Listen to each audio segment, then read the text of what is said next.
Hi, everybody. Welcome to VBF's first 2018 Facebook Live session with Dr. Linda of the VBF, hi, and Dr. Stuart Nelson of the Beckman Laser Institute.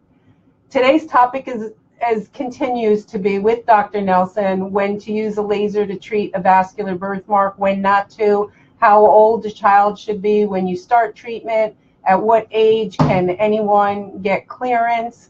We've been getting a lot of these questions. I'm happy to see Corinne is on and Jody's on, and we're ready to take your questions now. We have 1 hour for today's session. Kelly Odell Luther just joined. Hi, Kelly. Thank you for joining. So please send your questions in. Dr. Nelson is a world-renowned expert on the use of the pulse dye and other lasers for treating all vascular birthmarks. Anna Howard, she just wrote in. She has an 8-month-old baby with what we believe to be a VM of her mouth, lip, cheek. Her ENT mentioned doing laser treatment on her tongue while she's asleep. He doesn't have the equipment to do her cheek or skin. I'm wondering if she will need sclerotherapy, and if so, I hate to put her through both laser and sclero. Well, without having seen the imaging studies, namely the MRI, I don't know how extensive the venous malformation actually it is. It may be very likely that your child may need actually both modalities, sclerotherapy to treat the deeper component of the venous malformation, and then the laser to treat the more superficial, as well as the skin area around her mouth. So I think you really need to review the imaging studies with your physician to make a decision as to which modalities would be the best for your child. And also, you can address the fact that sclerotherapy isn't usually done by someone doing laser therapy at the same time, because that's typically an interventional radiologist, correct? Yeah. Or someone that does that procedure is usually different than the laser. I don't know if that doctor was offering to do both of those treatments. It's unusual, right, to have at the same time. Right, yes. Right, it's unusual. Hello, Alicia. Alicia joined. Lisa is on, and Connie is on. So we just got the one question from Anna. I'm not sure if we answered you or not, Anna, but if you do have questions, you can email myself or Dr. Nelson at birthmark.org/Nelson or birthmark.org/Dr. Linda, and we'd be happy to follow up with you additionally on that question. So ready to see some more questions coming in? Okay, that's the first one. So Alicia wants to know, what's the latest with new lasers coming to market? Well, Syneron Candela is supposed to be introducing in the first quarter of this year a new iteration of the pulse dye laser. It's going to be called the Prima device, and it will have the advantage that it's more powerful, meaning higher energies will be able to be delivered, and also it has a larger spot size, which will allow the light to penetrate deeper into the skin, as well as also shorten the treatment time. So we're waiting for Syneron Candela to let us know when the device will be available. The Beckman Laser Institute has already made a deposit on the device, and so as soon as the device is available, we will be incorporating it into our practice here at Beckman. And will that laser be with anesthesia and without? It can be used for both. It's going to be just a newer iteration of the device, faster, deeper penetration, and so it will have some decided advantages over the current V-beams, which are in current clinical practice. So Jody Lee has a question. She says hi to both of us, and she said they noticed that when Meg gets good clearance about 4 to 6 weeks after her treatment, then it starts to get dark again. We notice most of it if we have to go 3 months between treatments instead of 2. Is this normal? Well, we've tried, Beckman, we try and do the treatments, particularly in infants and young children, as short as possible. I mean, we're treating a lot of infants now at intervals of 2 to 4 weeks. We understand very clearly that there can be a wound healing response, which the laser induces in the skin after the exposure, where you actually get the recruitment of endothelial cells and the reformation of some of these blood vessels. So we think that we have to probably do the laser treatments closer together, at least initially, to try and get the best response. And this is the motivation that Beckman has had for the last decade or so, where we've been trying to develop a anti-angiogenic agent, which would be used in combination with the laser. We're currently in negotiations with a pharmaceutical company with a compound that has looked very promising in animal models, and I'm cautiously optimistic that sometime this year we'll be able to begin that clinical trial. Great. We have two more questions. So welcome from Finland. We have a good morning from Finland. Her teenage son has a port wine, been treated with 0.45 milliseconds, 6.25 joules, 10 millimeter with overlap. What do you think about overlap? Well, first of all, thank you for staying up very late in Finland. My favorite hockey player is Teemu Selanne, so he would be proud to hear that you're up this late. The degree of overlap you have to be careful of. It's not so much the energy and the pulse duration which you list there. I try and only overlap about 10 to 15%, because if you do too much overlap, then you're what we call multi-pulsing, where you're delivering the laser pulse repetitively on a single spot. And if you do that, you're going to drive up the temperature of the skin. So one needs to be very, very cautious when they're overlapping the laser pulses. And this should be done by somebody who has a lot of experience so that they can see the response of the skin as the laser pulses are being laid down. So are you saying that excessive thermal energy could cause some tissue damage if they do that? Okay. So you want to just overlap about 10 to 15%. You don't want to be overlapping 50%. You don't want to be double pulsing on the same spot, or you're going to be pulse stacking and the temperature of the skin is going to become too hot. Susan says hello, and she says, I've seen a post that said done by one. Isn't almost everyone with port wine stain, they always have to have laser further down the line in their life, or are they done for good? Good question. Well, the done for one is something that's been promoted by Linda, myself, and Roy Geronimus. And quite frankly, this has really come into fashion within the last year or two. So we just haven't had the opportunity to follow these infants and young children out long enough, quite frankly.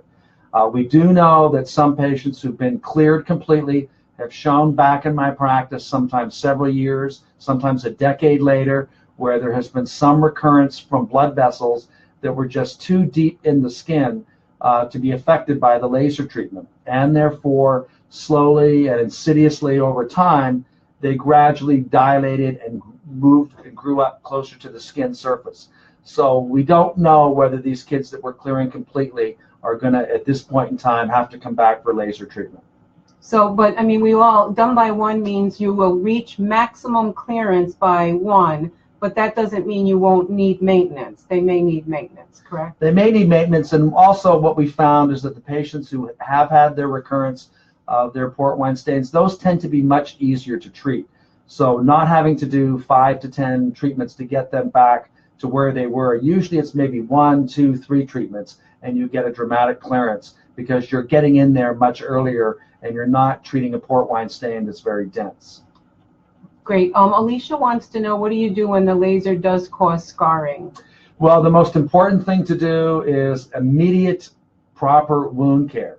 You need to make sure that you don't get any wound infection, because that will cause the scar to be worse. Unfortunately, we've seen a number of cases recently through Linda where families have called in, and when you do get a scar, you need to treat that scar very aggressively, namely with intralesional Kenalog injections combined with fractional laser skin resurfacing. And when you do those two things aggressively, it does take multiple treatments. Most of the scarring that you see after the laser treatment can be mitigated. Thank you. Leanne says, hi, Dr. Linda and Dr. Nelson. I have a baby 2 weeks old who has a port wine stain on her face. We're going to start PDL treatment at 5.5 weeks old with her. That is the soonest we could get in. And my doctor only has access to the laser.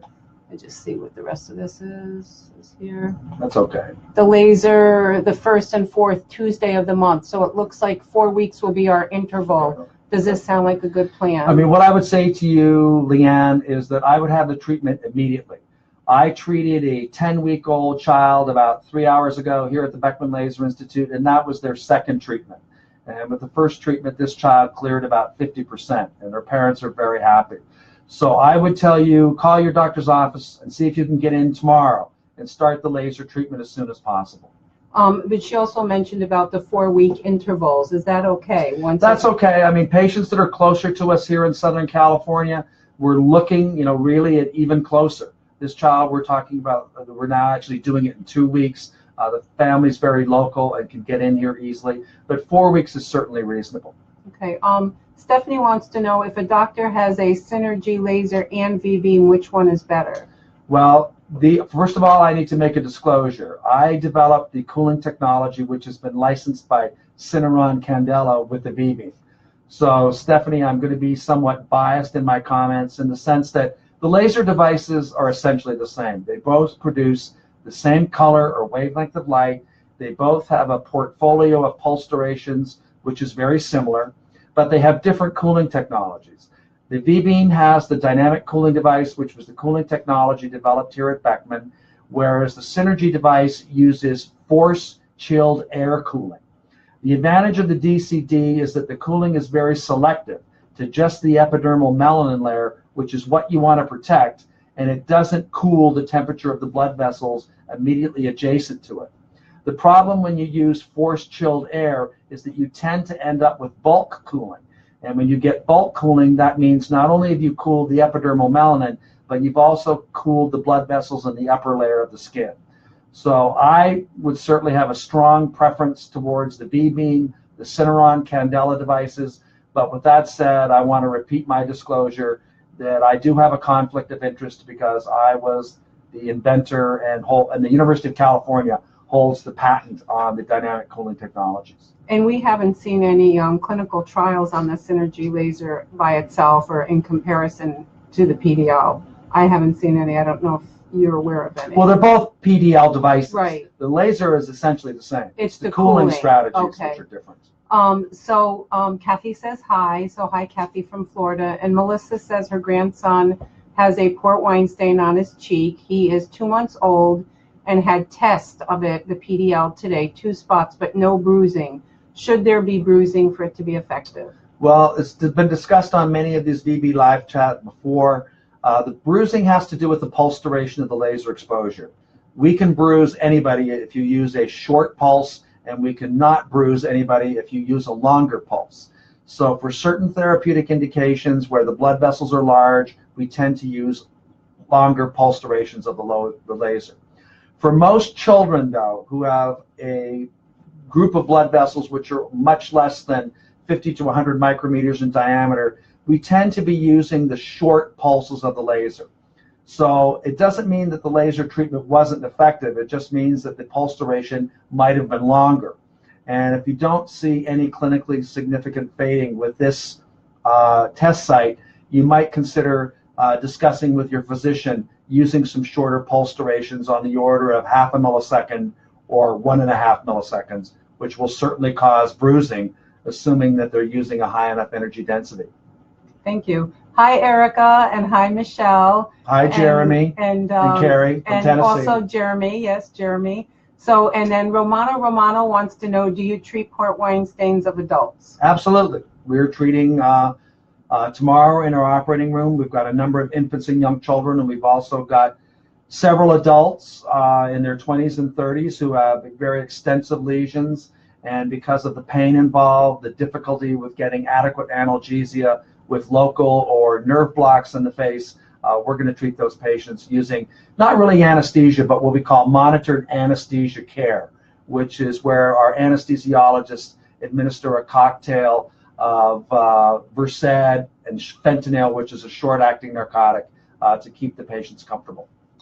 So Sarah has a great question. She wants to know if you can talk about the pros and cons of treating gums that are affected, and about boys being treated on the lower face regarding their future facial hair growth. Well, I'll answer the second question first. You have to be careful in the area where you've got facial hair, because the yellow light from the pulse dye laser will be absorbed by melanin in the hair shaft and hair follicle.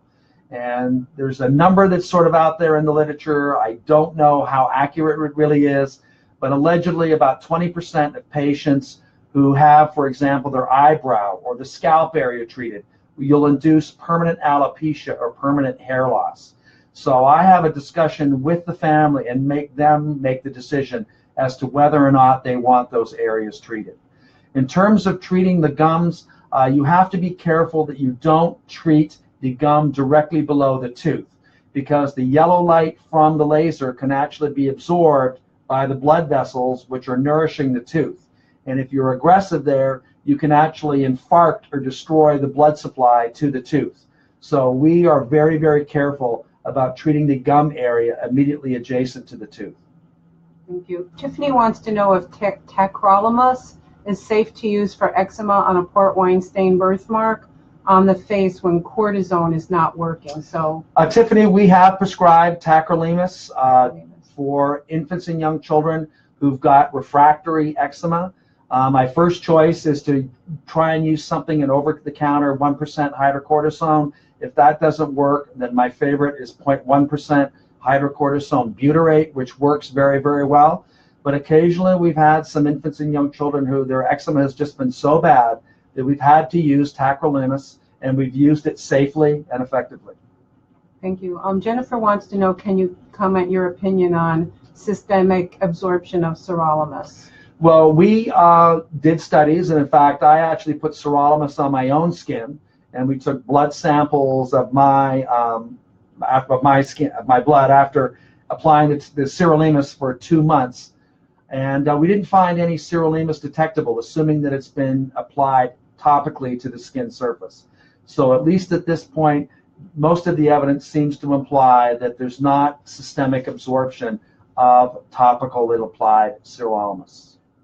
Thank you. And Jody wants to know, her concern is about, does the laser help with the hypertrophy of the lip, or is the debulking going to be necessary even if you do the, stay with laser treatments? The hypertrophy has to do with the fact that the blood vessels of the port wine stain have unfortunately grown into the underlying soft tissue, muscle, and bone.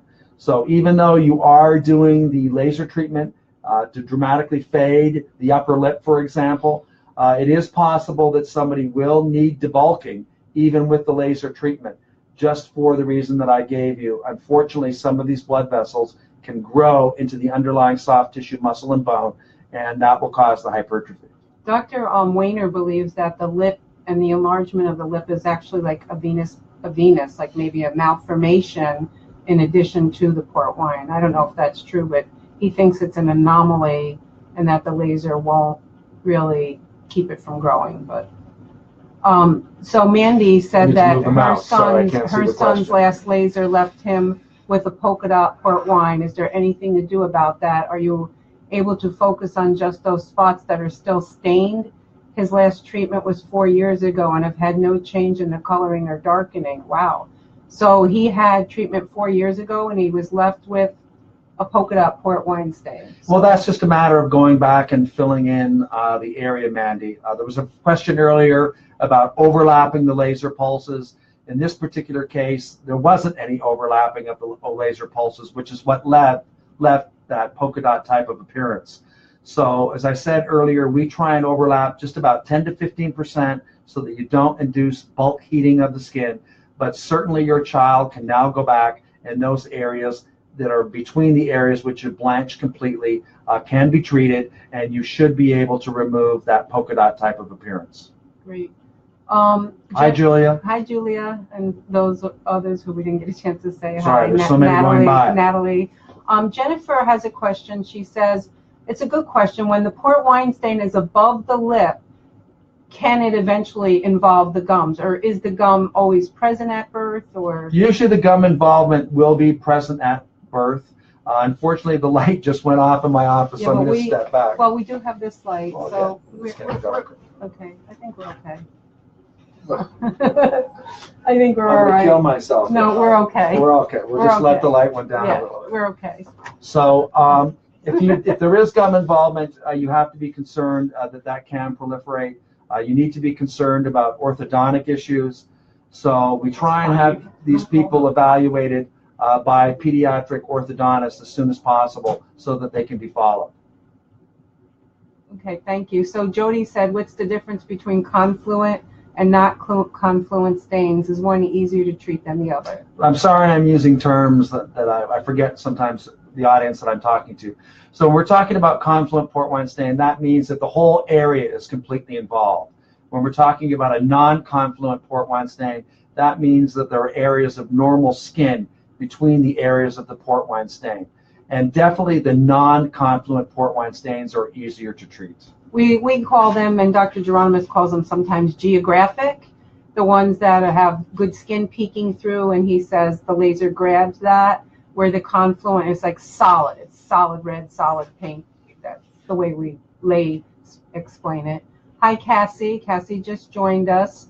I don't think we missed any questions, but if we did miss any, if we are in a little bit of a quiet phase here, please submit your question, and we will continue. Our conference this year is Saturday, October 6th in New York City, so we will be posting an announcement about that in the next 2 weeks.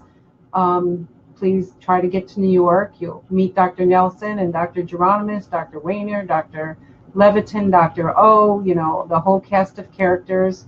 90% of our families who come do not have to pay. We waive fees.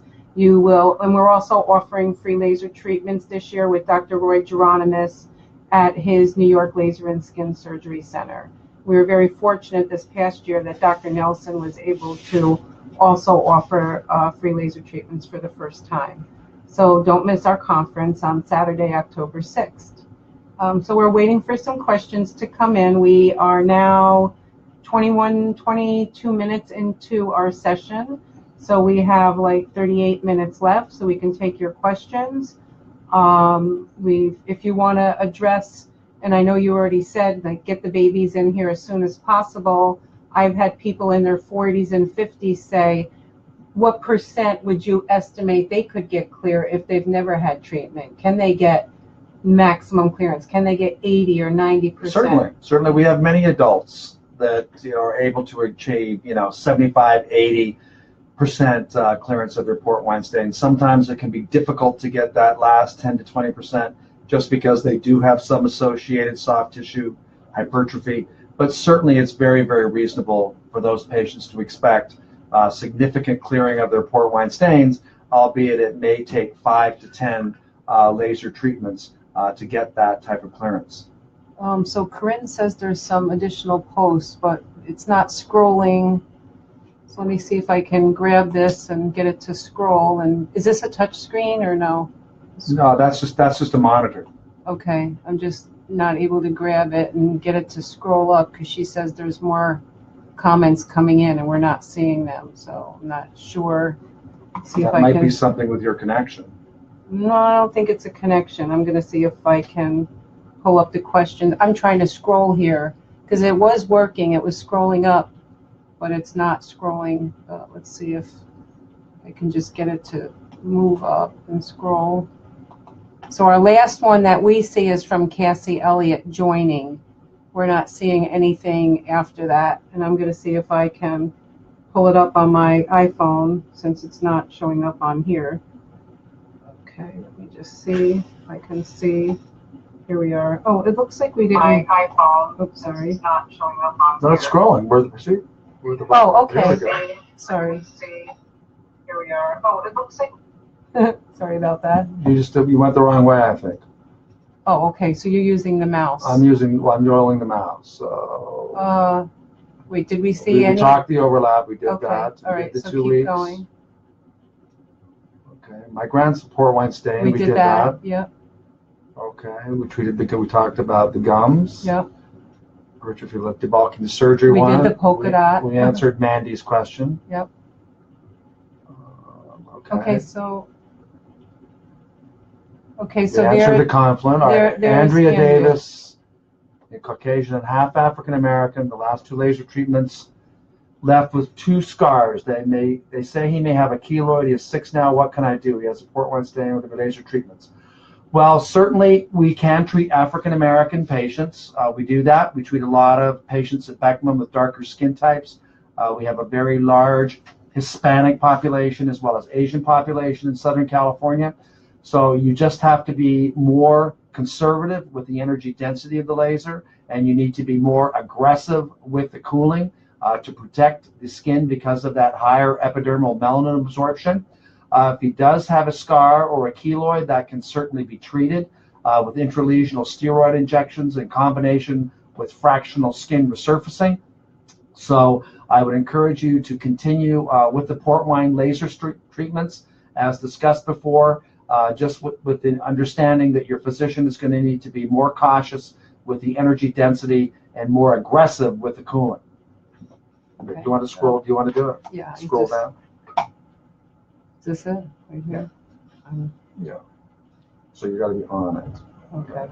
All right. So Scott Couples, let's go. Yeah, we just had Scott. So we did the polka dot. Scott is next. All right, there's Scott. Hi, Dr. Linda, Dr. Nelson. I just wanted to comment that if you're adult, it is never too late. I'm going to my 9th treatment I've seen. Thank you for your comment, Scott. Thank you for your service as well. I think we met in New York at the conference last year. So he's seen significant lightening and removing of his nodules. So I see, Julia, we've got an order in for the Prima device, but it hasn't been released by the company. So we're waiting for that. We've already, as I said, we've already made a deposit. And didn't you already discuss the difference in this? Yes. But she has another question. What is your opinion of topical creams? Our dermatologist mentioned one that started with a P. There's more to hers if you can click on that right there. Oh, well, my son need continual laser treatment for the rest of his life. I don't know what the P is, whether that's a topical anesthetic or whether we're talking about the anti-angiogenic agents like with sirolimus or rapamycin. It is possible that your son down the line may need to have ongoing treatment. I would just encourage you to have him treated as soon as possible and as aggressively as possible. And later on, if maintenance is required, that can be done. So Jennifer says when you reach a point for a small child that they can no longer be treated without general anesthesia and take a break on treatment, how will this affect revascularization? Well, if the port wine stain is still there insidiously and slowly, and by that I mean over the course of years, you are going to see some recurrence of the port wine stain.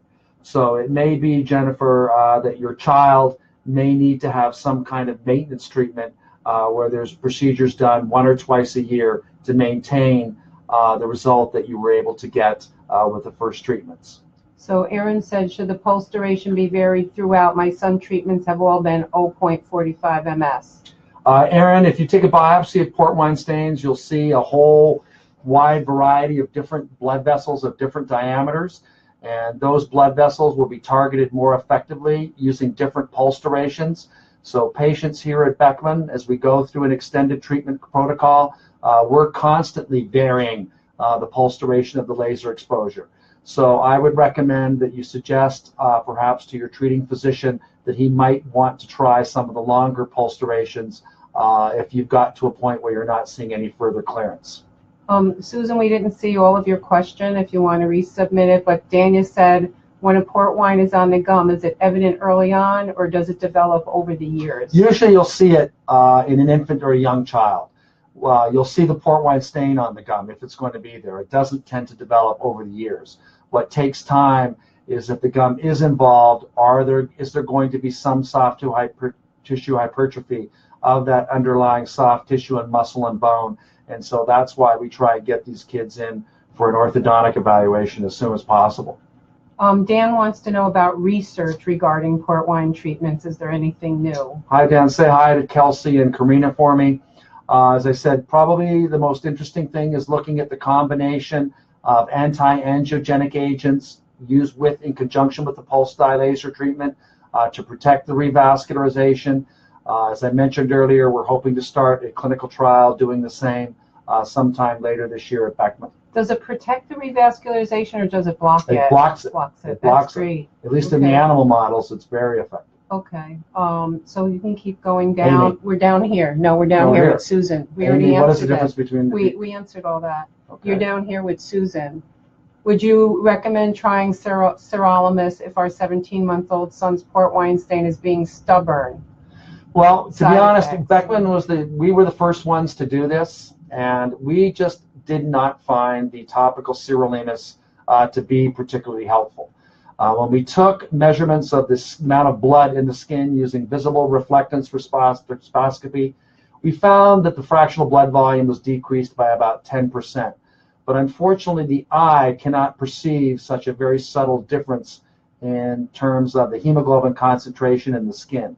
So we have not found sirolimus to be particularly helpful in infants and young children at this point. So we're not doing it. I know Roy in New York is not doing it, although there are some people who have felt that it is helpful. So it's the jury's out. The jury's out. That's actually an excellent answer. Right. So Kathy, I'm not sure of her question, but it says the V-beam, the range from what to what? Well, the V in V-beam stands for variable pulse. And so these lasers have a pulse duration from 0.45 milliseconds, or approximately half a millisecond, out to 40 milliseconds.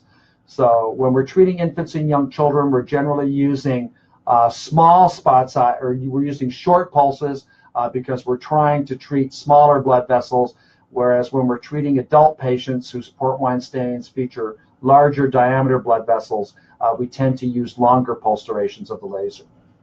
Okay, Alicia wants to know, should she see an orthodontist or is a dentist sufficient? Well, I'm a great believer in specialists, and I think that probably the best thing would be to get your child in to see an orthodontist, a pediatric orthodontist, as opposed to a general dentist.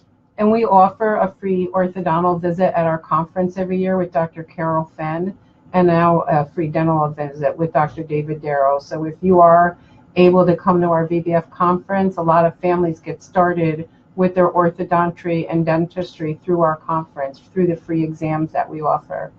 Anna, do you recommend babies and children with vascular malformations of the mouth see a pediatric orthodontist? Well, and your question earlier was about your child with a venous malformation.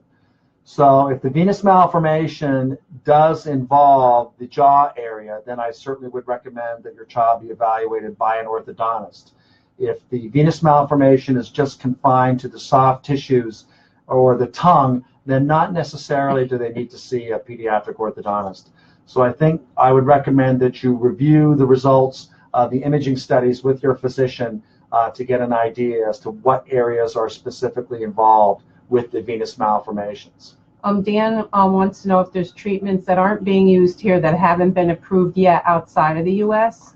Not to my knowledge that have been effective. I mean, I travel every year to major academic symposia all over the world, and I am not aware of other treatments that are being used that have not been approved here yet.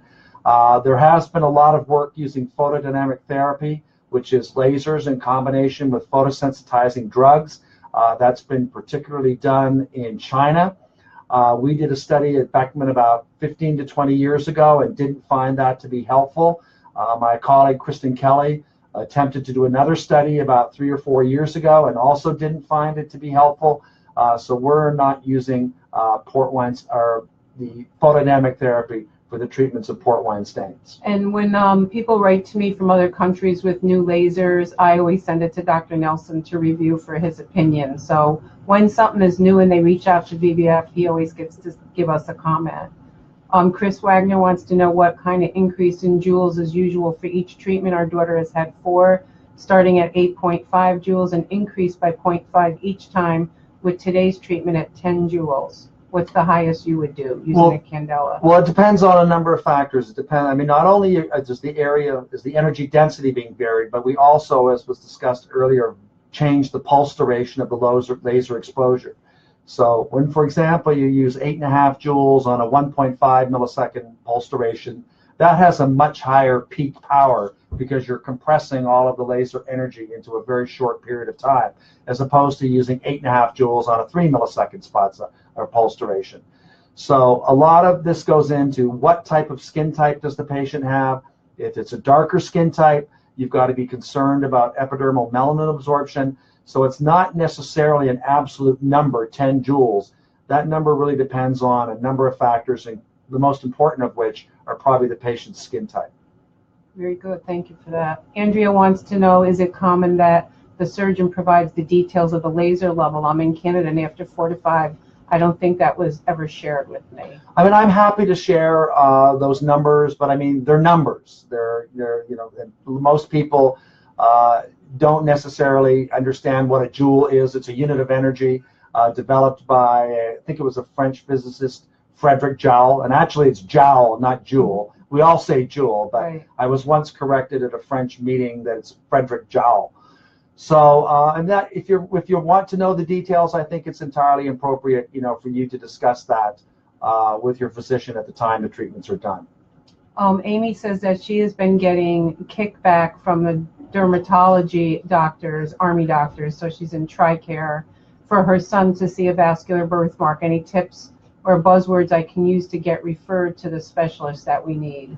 Well, I would use, the words vascular malformation, capillary vascular malformation, which is now the term that ISVA recommends that we use for port wine stains. And so in my practice, we sort of tried to get away from that term. But if you have an Army doctor insurance, as Linda suggested, I'm assuming you have TRICARE, which is managed by United Healthcare, actually.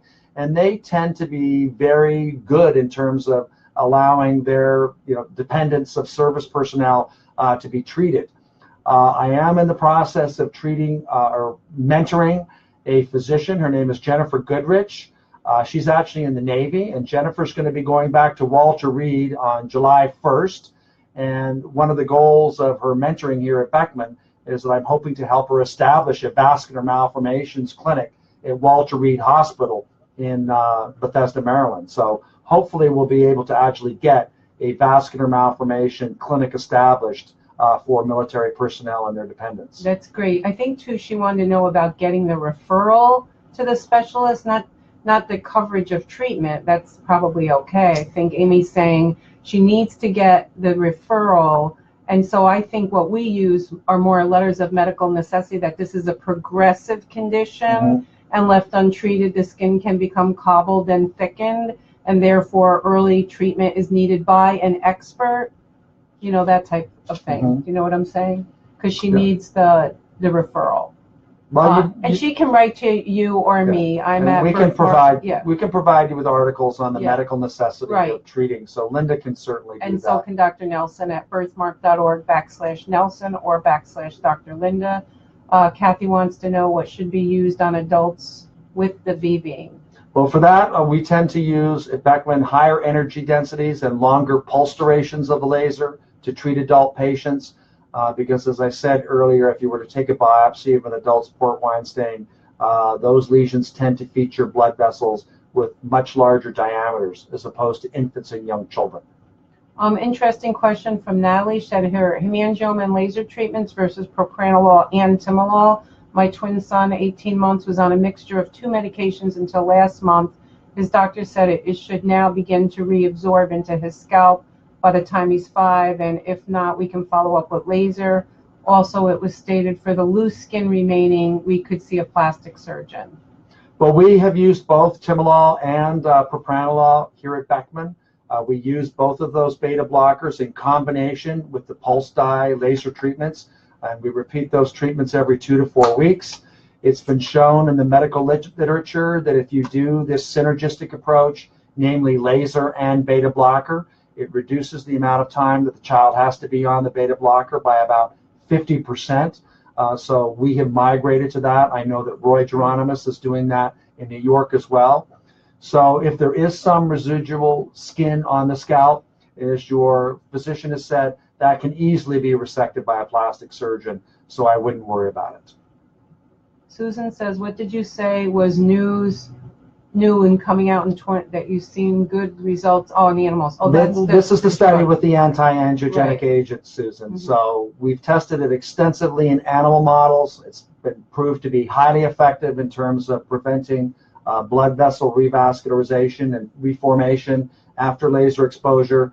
So as I said, I'm right now negotiating with the University of California with a manufacturer to try and get a clinical study started here this year on patients with port wine stains. Can we look forward to hearing something about this at our conference in October? It just depends on how quickly the University of California and this manufacturer can converge on an agreement to allow us to do the study. Okay, so Carissa said her daughter was treated from age 3 months to 12 when insurance stopped covering it, categorizing it as cosmetic. She's now 17 and we cannot get it covered despite our efforts. Her port wine stain extends from her right cheek, her right right buttock to foot.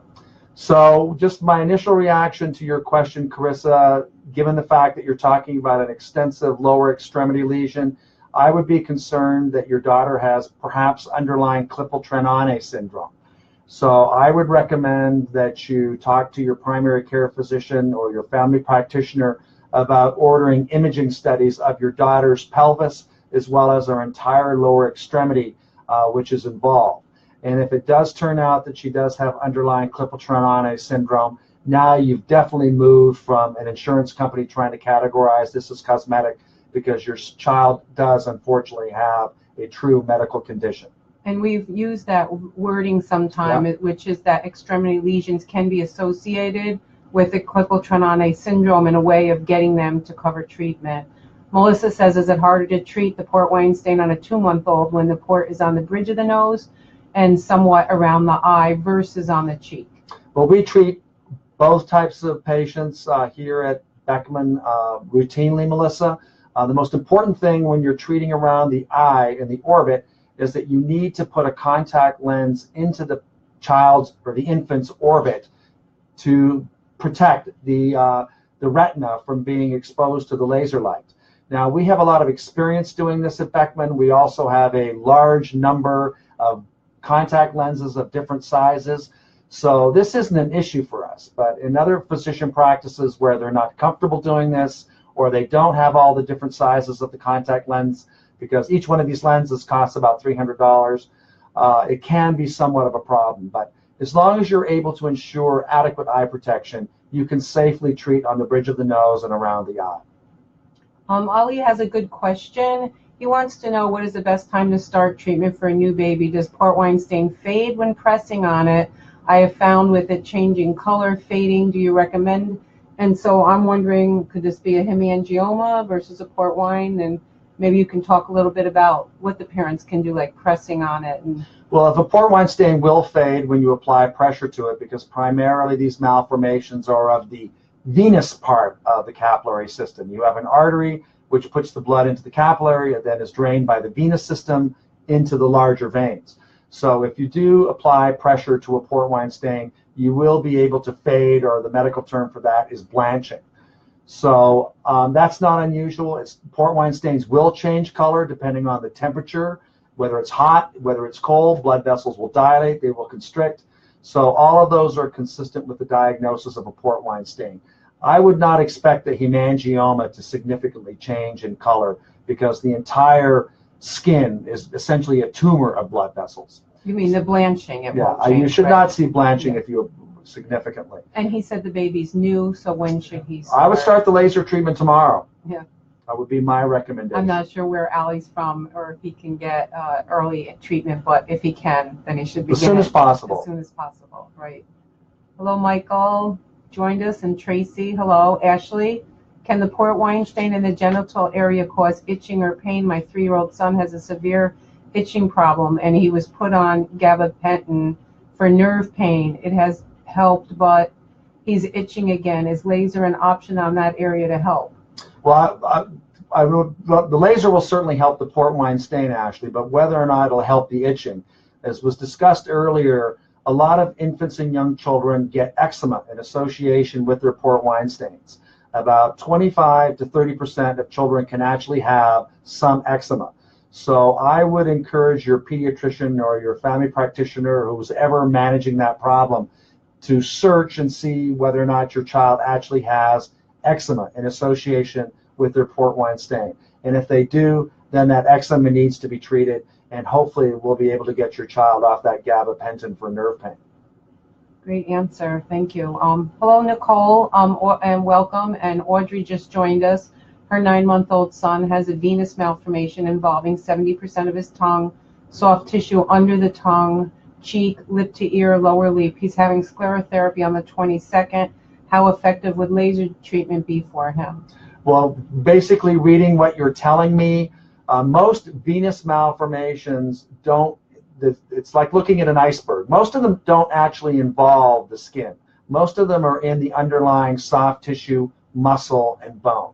So he's having the proper treatment. You say here he's having sclerotherapy done on the 26th. That would be the primary treatment of choice. If there is some cutaneous or skin involvement, later on, one could consider doing a laser treatment. Probably if it's an infant or a young child, the pulse dye laser would probably be the treatment of choice. But for most venous malformations, particularly with a lesion that's extensive as you've described, sclerotherapy would be the treatment of choice. Thank you. Lisa has a great question. Her child has a hemangioma, and she wants to, and the child is 8 months old, and it's a lip lesion, and her pediatric dermatologist mentioned that pulse dye laser may be effective in treating that.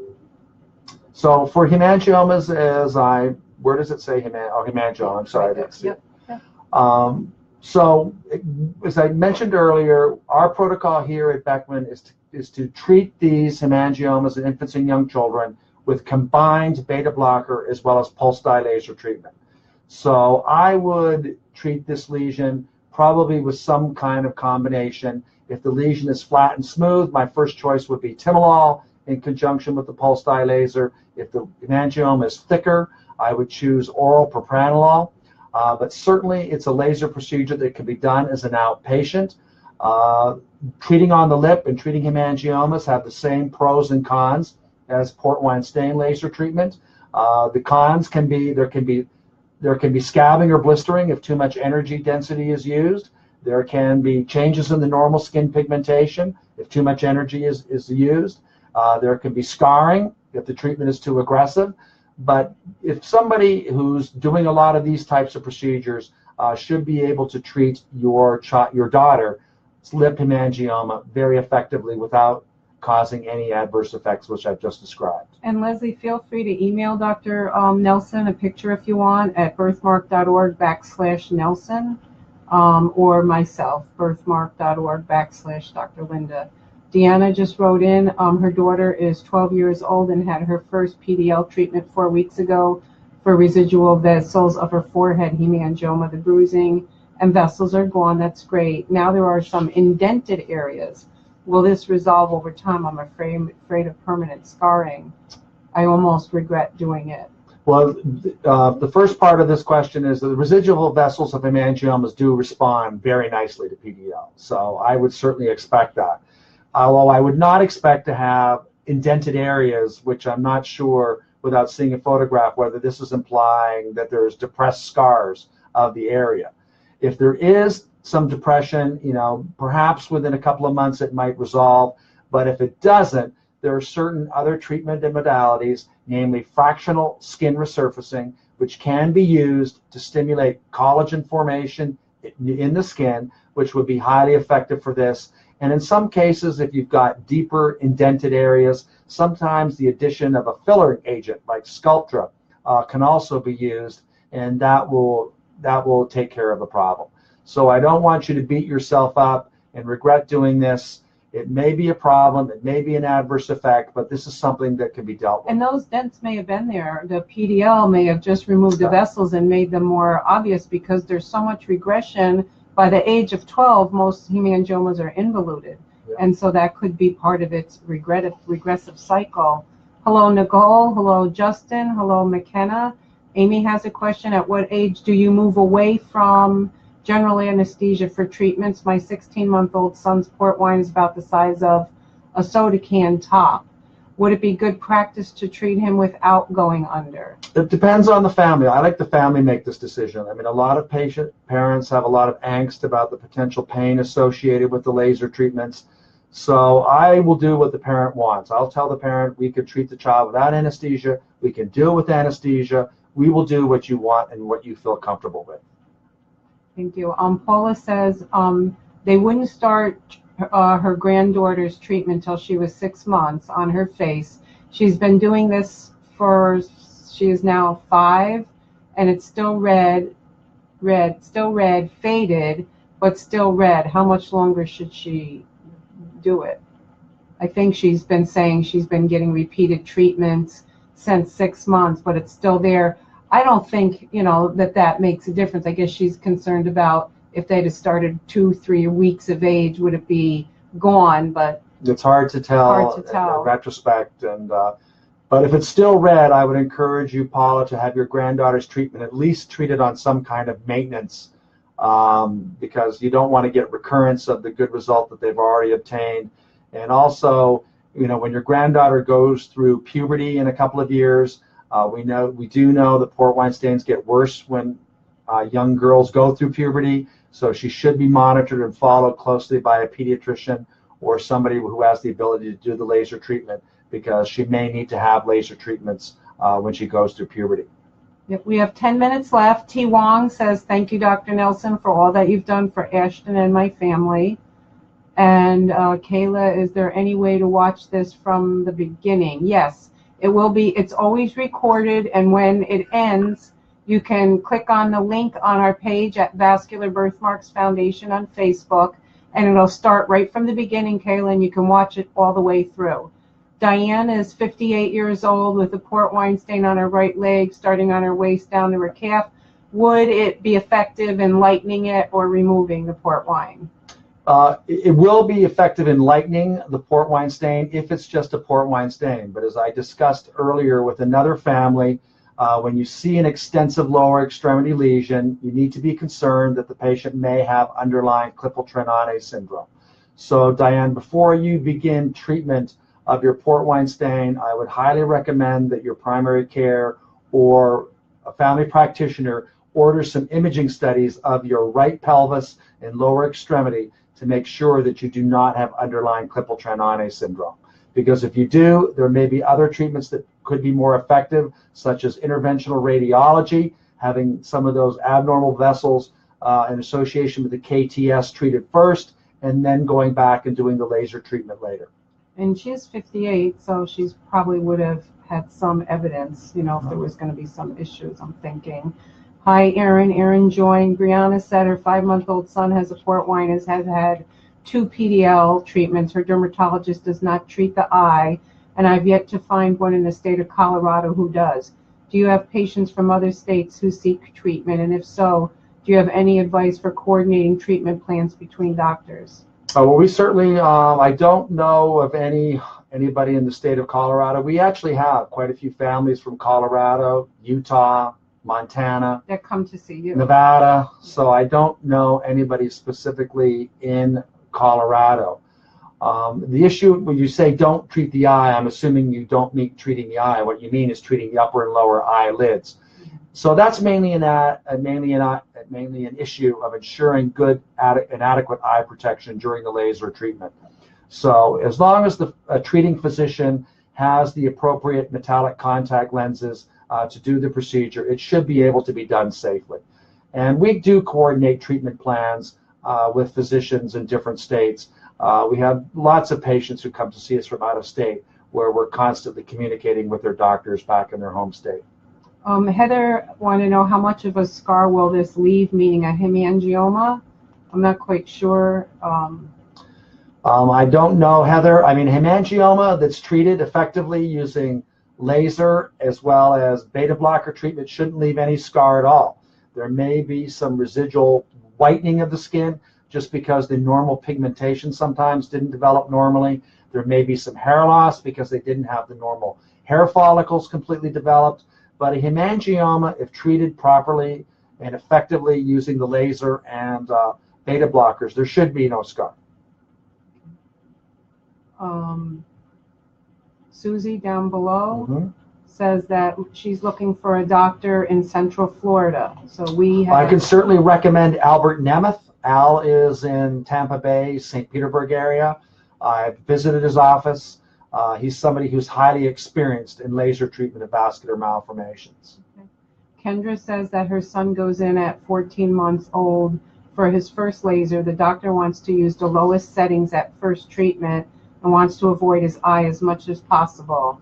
He has a V2, V3 location under his eye and upper lip. It's not very dark right now. How often would you suggest he gets treatment?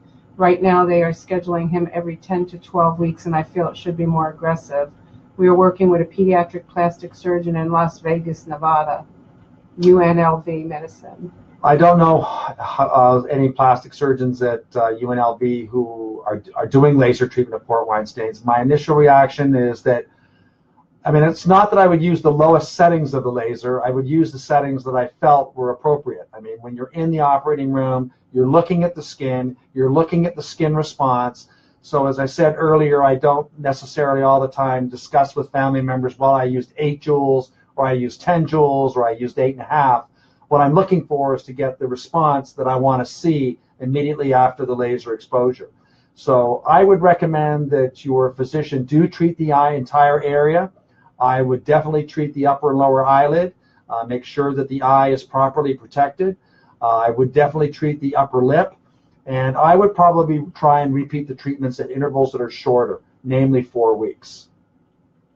You're welcome, Ali. Brianna said, I have a daughter who is now 18 months old. She's been on propranolol since less than a month. Her hemangiomas are very light now, and she did quit treatment for a couple months only to grow more. Would getting laser treatment be ideal, or just keep treating them with propranolol? Well, first of all, Brianna, your daughter's case is highly unusual. At the age of 18 months, one would expect that most of the hemangiomas should have been resolved. It's also interesting that I don't know whether you're talking about an isolated hemangioma or you're talking about multiple hemangiomas. The laser treatment, if the laser can be used effectively if the hemangiomas are flat and smooth and less than 2 to 3 millimeters thick. If they're thicker than that, then the laser treatment unfortunately isn't going to be as helpful. Okay. We only have 4 more minutes left. Errol says, hi, Dr. Linda. I'm Errol Cafes. I love my husband. Okay. Doctors you recommend in Arizona? Nikki, I would recommend Dr. Gerald Goldberg, who's a very good friend and colleague and collaborator of mine. He's in Tucson. Okay. Heather says her 5-month-old daughter is on a beta blocker for her hemangioma on her arm. I noticed the pale skin where the blood vessels are starting to go away or lighten up. Will that remain? The doctor said she could be on it for a year. Is that normal? Yeah, your doctor's right. Your child may be on the propranolol. We have some children who are on it for a year or 2. It just depends on the aggressive nature of the hemangioma.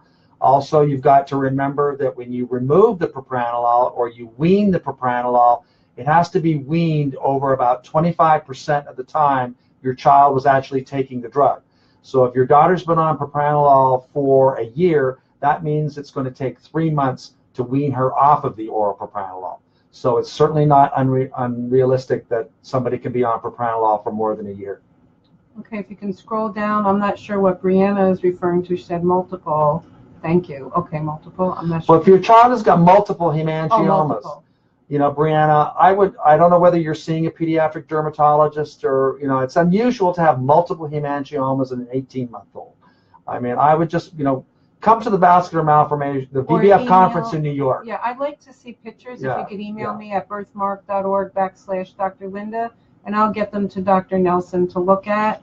Jen wants to know recommendations in Minnesota. MN, right? Minnesota. And the last thing I would say, Brianna, is multiple lesions. Could this be like a glomus tumor malformation? That's what I was thinking. That's or why something like that, or venous malformations. I mean, what you're describing is not consistent with a hemangioma. So, Brianna, would you be kind enough to send us the photographs?